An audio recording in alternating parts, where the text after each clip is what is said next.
The Xerovian scientists had traveled across countless galaxies, priding themselves on their unmatched intelligence and advanced technology. They were explorers, eager to study new planets and their creatures. When they discovered Earth, they assumed it would be no different from the other primitive planets they had encountered. On this mission, the leader of the team, a tall and brilliant alien named Dr. Klivek, ordered the ship to land in a remote corner of the planet. It was a forested area, filled with strange sounds and even stranger creatures. The Xerovians quickly set up their observation base and began collecting samples of Earth's plants and animals. One day, while exploring deeper into the forest, Dr. Klivek and his team stumbled upon a sealed container. The container was metallic, old, and covered in bright red warnings: EXTREM, ELYDA, NGROUS, DONOTOPEN. The writing puzzled the aliens. Their translation devices quickly decoded the human language, but they found the message amusing. Why would humans label something so dramatically? This must be another example of human exaggeration, said Dr. Klivek with a smirk. His assistant, Yurik, tilted his head in curiosity. Should we open it? Yurik asked, hesitating slightly. Dr. Klivek chuckled. Of course. We are the Xerovians, the smartest beings in the universe. Surely we can handle whatever these humans think is dangerous. Ignoring Yurik's slight hesitation, Dr. Klivek used a laser tool to break the seals on the container. The lid creaked open slowly, releasing a faint hissing sound. Inside, they found a small creature. It looked harmless at first, no larger than a house cat. Its fur was sleek and black, and its glowing yellow eyes blinked lazily at the aliens. How could this tiny thing be dangerous?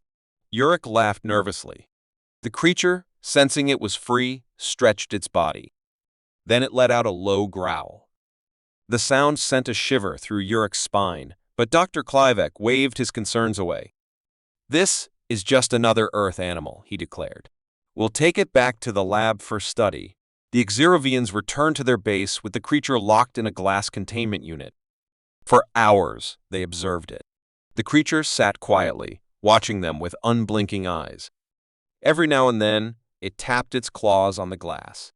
Yurik couldn't shake the feeling that it was testing its prison. Relax, Yurik, Dr. Klivek said. Humans clearly overreacted when they labeled this thing dangerous. It's completely harmless. But Yurik's instincts were right. That night, when the Xerovians left the lab to rest, the creature made its move. Its claws, sharper than any earth metal, carved through the glass. Within minutes, it was free. Silent and swift, it moved through the base, its glowing eyes scanning its surroundings. By the time the first alarms went off, it was too late. The hunt begins. Yurik was the first to spot the creature outside his sleeping quarters. Its sleek body moved like liquid shadow, and its eyes locked onto him with terrifying intelligence. Yurik screamed and slammed the door shut. The creature clawed at the metal, leaving deep gashes. The Xerovians scrambled to capture it. Dr. Klivek led the effort, still refusing to admit they had made a mistake. They set traps, but the creature avoided them all. It was as if it could predict their every move. It's not just a simple animal, Yurik whispered, watching the creature through the base's security cameras. It's thinking. It's hunting us. Dr. Klivek frowned but didn't respond. For the first time, doubt crept into his mind. A human solution in a desperate move, the Xerovians decided to consult the human scientists they had captured earlier during their exploration. The human, Dr. Emily Carter, had been locked in their base for weeks, observing the aliens with quiet curiosity. When they approached her, she smirked. "Let me guess," she said. "You opened something you shouldn't have." Dr. Klivek's pride was bruised, but he admitted the truth. "We need your help to stop it." Emily nodded. "That creature isn't a natural animal. It's a bioengineered predator. Humans created it to survive in extreme environments. It's smarter, faster, and deadlier than anything you've ever encountered." "How do we stop it?" Yurik asked, his voice trembling. Emily leaned back and smiled. "You follow the instructions on the label next time." The final battle. With Emily's guidance, the Xerovians set a trap using sound frequencies that disoriented the creature. It took hours of careful planning, but they finally cornered it. The creature fought fiercely, its claws slicing through alien technology. But Emily's plan worked. As the creature was finally recaptured and sealed in a reinforced container, Dr. Clive sighed in relief. "We were wrong to underestimate humans," he admitted. Emily smirked again. "Yes, you were. But now you've learned your lesson." A lesson learned. The next day, the Exiravians packed up their base and left Earth. Dr. Clivec, humbled by the experience, added a new rule to their exploration guidelines. Always respect local warnings. As their ship disappeared into the stars, Emily stood in the forest, watching them go. She laughed softly to herself. Humans had always been underestimated by aliens, but that was their greatest strength.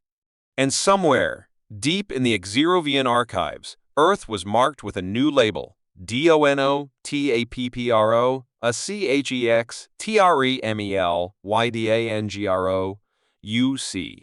The Zarkonian warship Veldak hovered above Earth, its sleek, metallic surface glinting in the sunlight.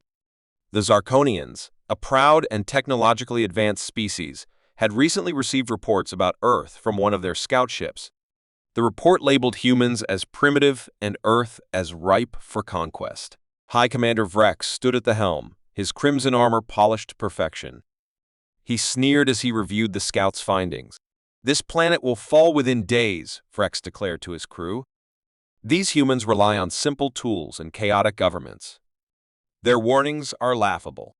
Among the data collected was a peculiar set of files about a restricted zone deep in the heart of Earth's western continent. The zone was heavily marked with warnings: DONOTENTEAUAXTREMELYDA and GAROUS. What could these primitives possibly consider dangerous? Scoffed one officer. "Nothing we can't handle," Vrex replied. "Set course for the zone. I want to see this danger for myself." The forbidden zone of the warship descended silently, its cloaking technology rendering it invisible to Earth's detection systems. The Zarkonians landed just outside the restricted zone, a vast barren area surrounded by fences, warning signs, and old human technology. The signs, written in multiple languages, all said the same thing: WARNINGEXTREMELYDANGIO SESE. DONOTENTER. High Commander Vrex disembarked with a team of elite soldiers. Each soldier carried advanced energy weapons and wore impenetrable armor. They marched forward confidently, their arrogance blinding them to the true danger that lay ahead. As they entered the zone, the barren landscape seemed to stretch endlessly. The humans had left behind strange structures, towers made of reinforced steel, and underground bunkers. The air felt unusually still. Vrex smirked. "This is their great danger? Empty land and old machinery? Pathetic." The Zarkonians paused, their advanced sensors detecting a sudden surge of energy. "What is that?" asked one of the soldiers. Before anyone could answer, the ground trembled. The hum grew louder, and suddenly, one of the old human structures came to life. Panels opened, revealing automated turrets that began to swivel toward the intruders. The defense system awakens. The first shot from the turret was quick and precise. A Zarkonian soldier was hit before he could react, his armor sizzling as it crumbled under the impact. "Return fire," Vrex roared. The Zarkonian soldiers unleashed their weapons, but the turrets were too fast. They moved with deadly accuracy, taking down soldier after soldier.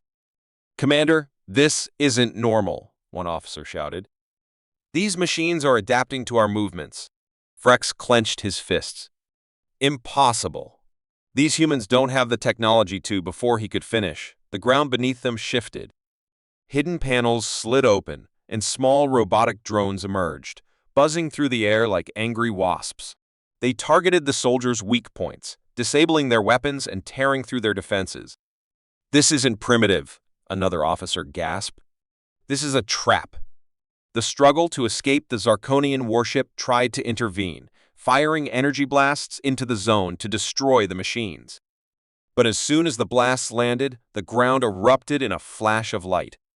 A powerful electromagnetic pulse rippled outward, disabling the ship's weapons and shields. Inside the ship, the crew panicked as the controls flickered and died. "We've lost all systems," shouted the ship's engineer. "Impossible!" Vrex growled. On the ground, Vrex and his remaining soldiers were retreating, but the automated defenses were relentless. Each turret, drone, and trap seemed designed to counter advanced technology. "What kind of creatures are these humans?" Vrex muttered under his breath. The message from Earth as the Zarkonians scrambled to survive. A voice crackled through their communication devices. It was calm, human, and full of confidence. "This is Earth's restricted zone," the voice said. "You were warned not to enter. We do not tolerate invaders." Vrex's eyes widened. "Who dares speak to me this way?" "This is just a small demonstration of what we can do," the voice continued. "Leave now, or you won't get a second chance." Vrex realized they had underestimated the humans. This zone wasn't just restricted, it was a trap, designed to defend against any intruders, no matter how advanced. The humans had planned for something like this all along. "Retreat?" Vrex barked. "Get us out of here." The surviving soldiers scrambled back to the ship, dragging their wounded. With great effort, the crew managed to restart the engines and lift off. The warship ascended, limping back into orbit, leaving behind the deadly zone that had humiliated them. A new respect for Earth back aboard the warship. High Commander Vrex stood silently, staring at the planet on the view screen. His pride was shattered, and his confidence in Zarkonian superiority was shaken. "Commander, what should we report to the Empire?" one officer asked cautiously. Vrex's voice was quiet but firm. "Tell them Earth is not to be trifled with. These humans are more dangerous than we ever imagined."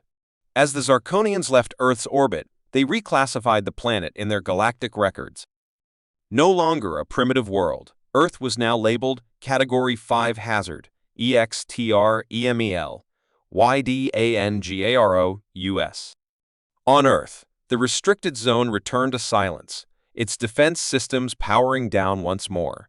Humanity continued its quiet existence, blissfully unaware that they had just scared off one of the galaxy's most powerful empires.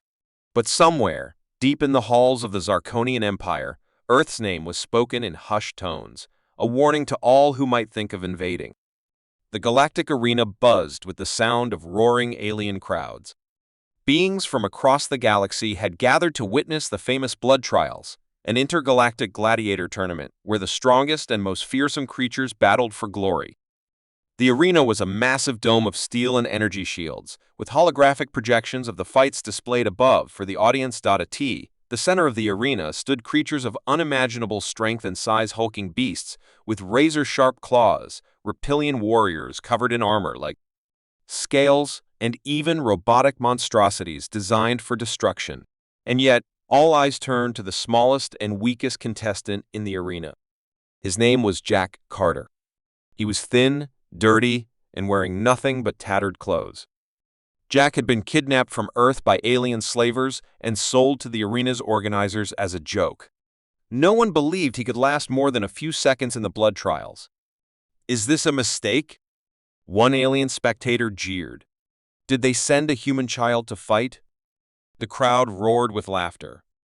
High above the arena, the alien overlord who managed the games leaned back in his throne, amused. His many eyes blinked in sync as he smirked. "Let's see how long this one survives." "Begin the fight!" The first fight, the gong sounded, signaling the start of Jack's first match. His opponent was a massive creature called a Gorvax, a beast twice Jack's height, with muscles rippling beneath its leathery skin and two horns curling menacingly from its head. The Gorvax roared and charged at Jack, its footsteps shaking the ground. Jack didn't have a weapon. He didn't have armor. All he had was his quick thinking and instincts. As the Gorvax lunged at him, Jack dove to the side, narrowly avoiding the creature's massive fists. The crowd booed. They wanted blood, not a game of tag. "Stand still, human!" the Gorvax bellowed, swinging its claws. But Jack didn't listen. He stayed light on his feet, dodging and weaving, forcing the Gorvax to tire itself out. Then, Jack spotted a weakness. The Gorvak's thick armor-like hide had a small gap near its neck. Without hesitation, Jack grabbed a sharp piece of debris from the arena floor and hurled it with all his might. The shard struck true. The Gorvaks roared in pain, collapsing to the ground. The crowd fell silent for a moment before erupting into cheers and gasps. The announcer's voice boomed. The human. WINS. The rise of the underdog word spread quickly across the galaxy about the human underdog. No one expected Jack to survive, let alone defeat one of the arena's strongest creatures. But as the matches continued, Jack kept winning. In his second fight, he faced a robotic assassin equipped with laser weapons. Jack used his wits to trick the robot into stepping into an electrified trap, frying its circuits. In his third match, he was pitted against a pack of reptilian hunters. Using the terrain of the arena, Jack set up ambushes and picked them off one by one. Each victory shocked the audience.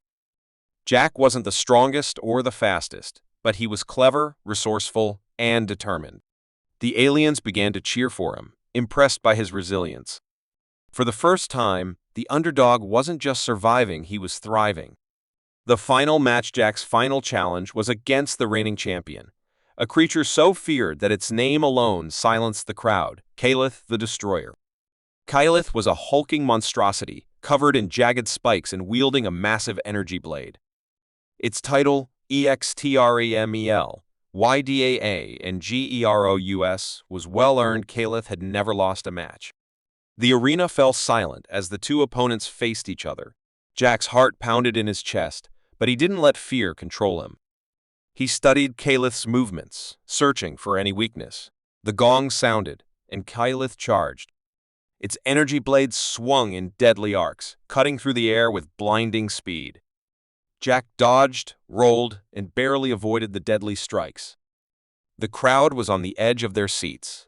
Jack realized he couldn't defeat Kaelith in direct combat. Instead, he had to use the environment. He noticed the energy shield generators lining the arena's edges. If he could lure Kaelith close enough, he might have a chance. "Come on, big guy," Jack shouted, taunting the creature. Kaelith roared and chased after him. Jack led the beast toward the energy shield generators, narrowly avoiding each swing of the blade. At the last moment, Jack ducked and rolled out of the way. Kaelith's blade struck the generator, causing a massive explosion. The shockwave sent both fighters flying. Jack scrambled to his feet, bruised and battered, but still standing.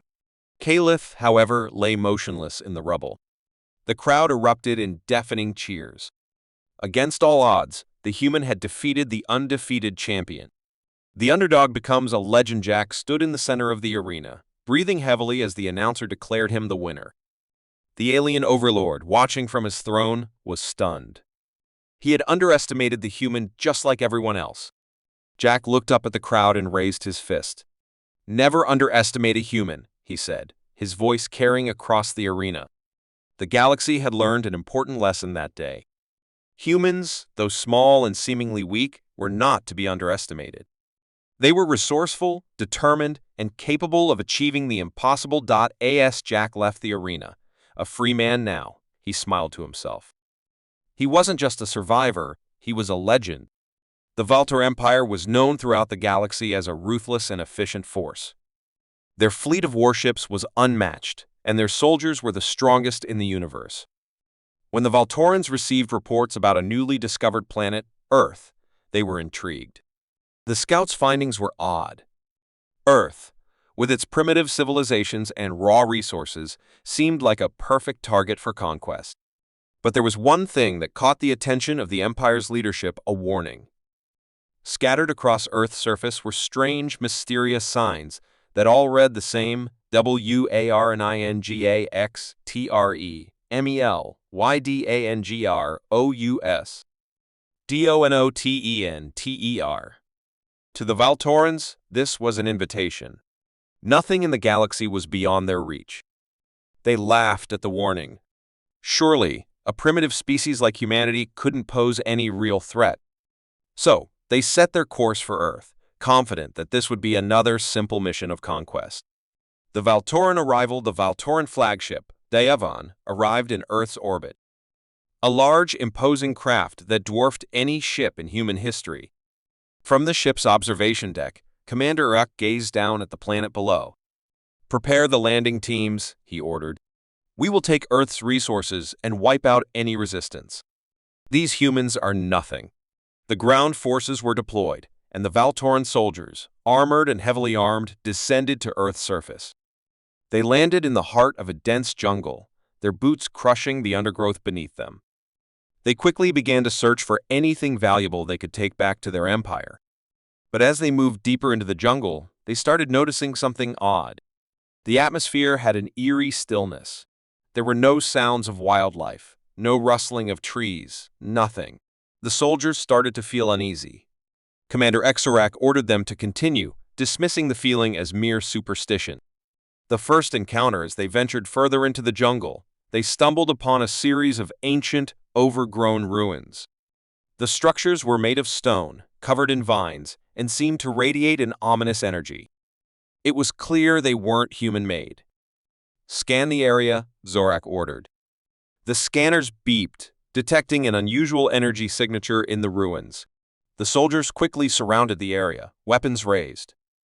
But before they could investigate further, something moved in the shadows. Suddenly, out of the dense jungle, a creature emerged. It was large, but not like any animal they had ever seen. It was a hybrid, a mix of organic and mechanical parts, with glowing eyes and a sleek body covered in armor-like plating.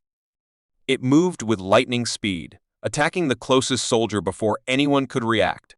The soldier's screams echoed through the jungle as the creature ripped through his armor, exposing his flesh beneath. It was unlike any creature they had encountered, fast, powerful, and seemingly invincible. "What in the galaxy is that?" one soldier gasped. The creature roared, its metallic growl reverberating in the jungle. More of them appeared from the shadows, surrounding the Valtorans. They were everywhere, their glowing eyes watching the soldiers with calculating precision. The battle for survival of Valtoran soldiers fought back, using their advanced weapons, but nothing seemed to work. The creature's armored bodies absorbed the laser blasts, and their claws sliced through the soldiers' weapons like they were made of paper. The Valtorans' technology, advanced as it was, could not keep up with the overwhelming speed and power of the creatures. "We can't win this fight," shouted one soldier as he struggled to reload his weapon. Zorak's face twisted in frustration. "Retreat. Get back to the ship, now." The Valtorans began a hasty retreat, firing blindly into the jungle, but the creatures didn't stop. They pursued relentlessly, their speed unmatched by the soldiers' attempts to escape. The soldiers, once confident in their superiority, were now running for their lives. The revelation the survivors of the battle finally reached the edge of the jungle, where they had landed their ships. The creatures stopped at the border of the jungle, unwilling to cross. The Valtoran soldiers, exhausted and terrified, managed to scramble aboard their ships. Back in the safety of the Day-Avant, Zorak stared at the planet below, his mind racing. He had underestimated Earth. These creatures weren't just native wildlife, they were the planet's defense system. The warning wasn't a mistake, it was a message. The humans didn't need advanced weapons to defend themselves. Earth itself was a living, breathing weapon. "This planet is not just dangerous because of its creatures," Zorak muttered. "It's dangerous because its very environment is a weapon." The Valtoran fleet quickly left Earth's orbit. Their mission failed. As they retreated into space, Exorak sent a report to the Empire. "Earth is not to be trifled with. The creatures that defend it are beyond our understanding." The warning was not an exaggeration. Earth's defenses are alive. The Valtorans would never return to Earth. They had learned the hard way that this planet was more than it appeared. It was a dangerous, living planet, with its own defense mechanisms, creatures, plants, and even the terrain itself, all part of an ecosystem designed to fight back against invaders. The humans' secret back on Earth, the humans remained blissfully unaware of the threat they had just defeated. To them, the alien invasion was nothing but a story, a myth, a legend passed down through the generations. But in reality, the planet's defenses had always been there. They were as old as Earth itself, built long before humanity ever set foot on the planet, It was a secret that had been passed down through Earth's earliest civilizations, hidden in ancient texts and symbols. The dangerous warning that the Valtorans had ignored was a clue, a part of a much bigger story that humans had forgotten or perhaps never fully understood. The planet was not just a home for humanity, it was its protector. And any who dared to invade would learn the hard way just how dangerous Earth could be.